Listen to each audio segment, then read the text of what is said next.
Hello and welcome to an all-new Geek World Order video. Randy here, and today we are talking about the new series that has dropped on Disney Plus, X-Men 97. That's right, the X-Men are back, bub, and we're going to talk about the first episode of the new series, To Me, My X-Men, out on Disney Plus now. So we're going to talk about it, and I'm going to talk about some of the things that really stood out to me, some of my favorite moments in the episode. So if you haven't seen the episode, of course, go check it, pause this video, check it out, and then we'll come back and we're going to talk about this episode, so you have been warned. Alright, so let's just jump right in, man. Really, the first thing that I noticed, the theme song. Man, it is almost the exact same as the theme song. They did slightly remix the song, so just a little bit of a refresh. But honestly, it sounds great. It has the same beat. It's got all that great rock music. So the opening is an almost shot-for-shot recreation. They do have Morph and Bishop added to the intro, so that's cool. We know they are part of the primary cast here, so awesome to see them included in that opening those opening graphics. Now, at the end of the episode, also during the credits, they did an updated version of the, where it looked like that kind of video game graphics, player selection kind of screen, giving information about the different mutants. So they recreated that with an updated version as well. So the opening and the intro and outro, amazing. Great job on that. So we pretty much go right into the episode, and among the things I observed is Xavier actually dead? I think this is going to be a question that is going to get answered sometime during this season. We know at the end of the last episode of X-Men the Animated Series, he was leaving Earth to head to the Shi'ar Empire under the care of Lilandra. And we don't know. So it's a very interesting question. Is Professor X actually dead, or are we just doing some kind of publicity stunt so that, you know, someone has access to the mansion and his fortune and things like that? I'm wondering if maybe something we saw at the end of the episode is going to tell us that. Also, Bishop is here. And he's not using his time... He does not have his time brace on, because we see in the episode Hank actually working on it, studying it. So Bishop is in the past, because they've acknowledged he's a time traveler, but we don't know why he's here. They haven't really gone into it. I'm sure at some point during the season we're going to get something, and it's like, okay, this is why Bishop's here. Yeah, one of the things I noticed about this episode is, Cyclops is not a complete weenie. Like, original X-Men series, Cyclops was the goody-goody, the two-shoes, goody two-shoes. It came off kind of like a dork. Especially when you have the badass characters like Wolverine and Gambit. Cyclops came off as a bit of a Boy Scout. Bro, like this episode, like he took full confidence with the team, really getting creative with the use of his concussive force blasts, because it's not a laser, it's a blast of concussive force. So he was using it as he grabbed the mutant that we'll know eventually come to learn as Sunspot. We just nerfed him as Roberto. In this episode, while they were saving him during that battle, Cyclops was using his beams to like push him away, you know, push the Friends of Humanity away. The fight was awesome. And yes, let's talk about the landing. During the entire Sentinel fight, yo, the whole Sentinel fight was amazing, and we'll get to that. So we go in, you know, we're finding this mutant named Roberto, and they track him down to this bar, and we realize that this show is a little bit more adult-oriented. We see in the bar that Wolverine uses a minor swear when he says there's too many damn scents. So he's having trouble tracking the kid. And then he goes to the bar and grabs a beer. So they are taking full advantage of their use of a streaming platform. They're not on traditional cable. This is not a children's show. I think it's got a TV PG rating. So they are at least taking advantage of that and using things that they can use in a TV PG environment. So that's cool. But yeah, dude. So when they kind of figure out the whole Sentinel plan using and then yeah, when they interview Geiger and Jean goes into his mind, they pretty much learn that there is a new master mold in town. So they got to find it and destroy it. And yeah, they get attacked by a Sentinel. Thing rips the roof off of the X-Jet. Cyclops goes in, and they have this great scene where everyone, Rogue and Storm are catching the X-Men. Morph becomes Archangel and grabs Wolverine. And Cyclops, he just lets out this roar. And he just, a straight up mega blast of his concussive force. And actually basically uses his own powers as a parachute. Does a superhero landing. And you get the, to me, my X-Men. They said the title of the episode.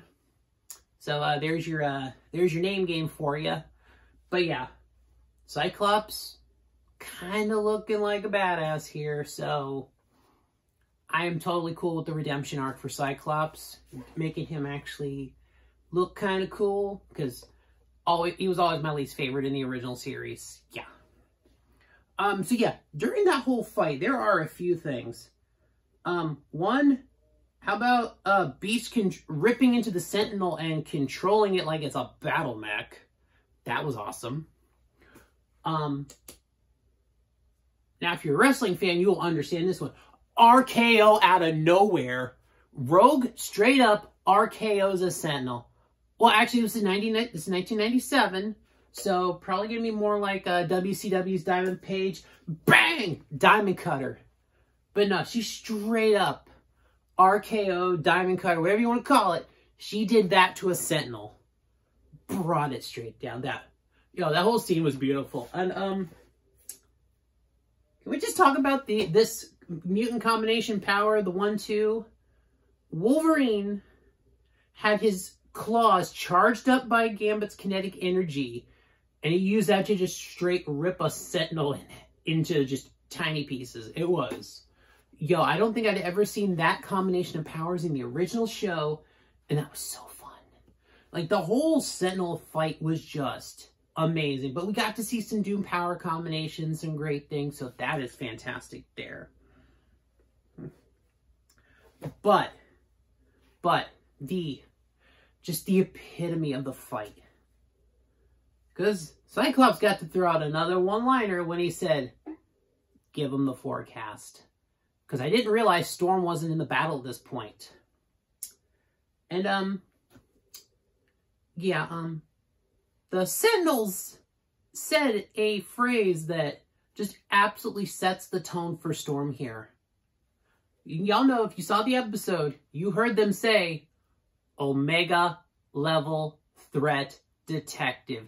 Yes, it is canonical. Storm's full power is realized. She is an Omega level mutant. That means she is one of the most powerful mutants on Earth. And she straight up takes the desert sand, turns it into glass, whips up a tornado, and straight cuts up a Sentinel like it is cheese going through a grater. Yes, Storm has reached her full potential, and she is an Omega level mutant. 100% canonically confirmed in this animated universe, Storm is Omega level. But yeah, so basically they go through, get the whole thing. They beat the Master Mold. Trask is basically arrested because they had to find him and cut the Sentinel production. And we cut back to the mansion. Things are wrapping up.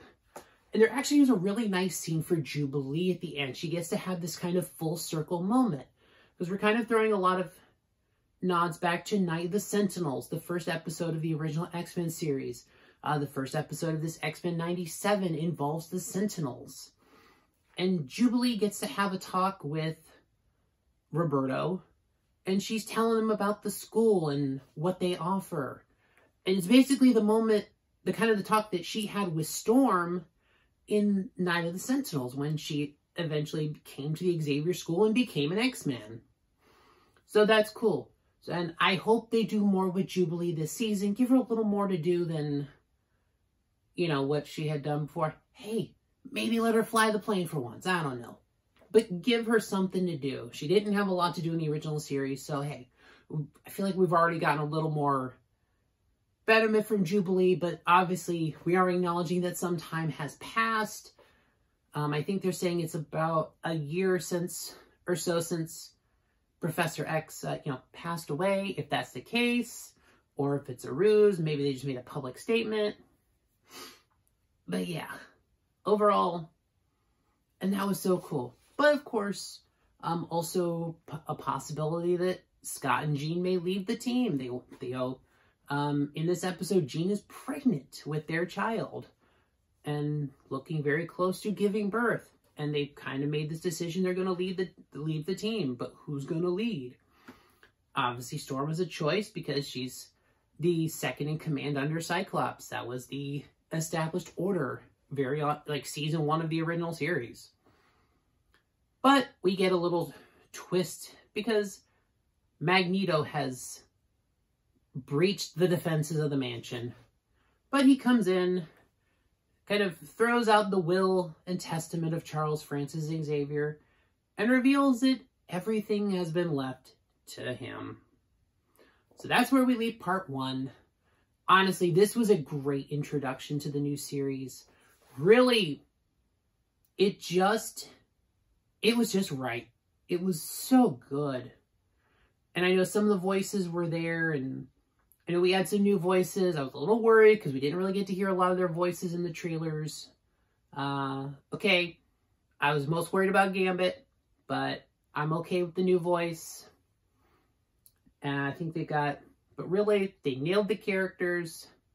You know, a lot of them are really getting that groove back. Even over the course of the episode, the actors were finding their voices again. Rogue basically sounds the same. Wolverine sounds a little older, but Cal Dodd was kind of getting back in there. George Buza's Beast was a little off at first, but by the end of the episode, he found that Beast voice again.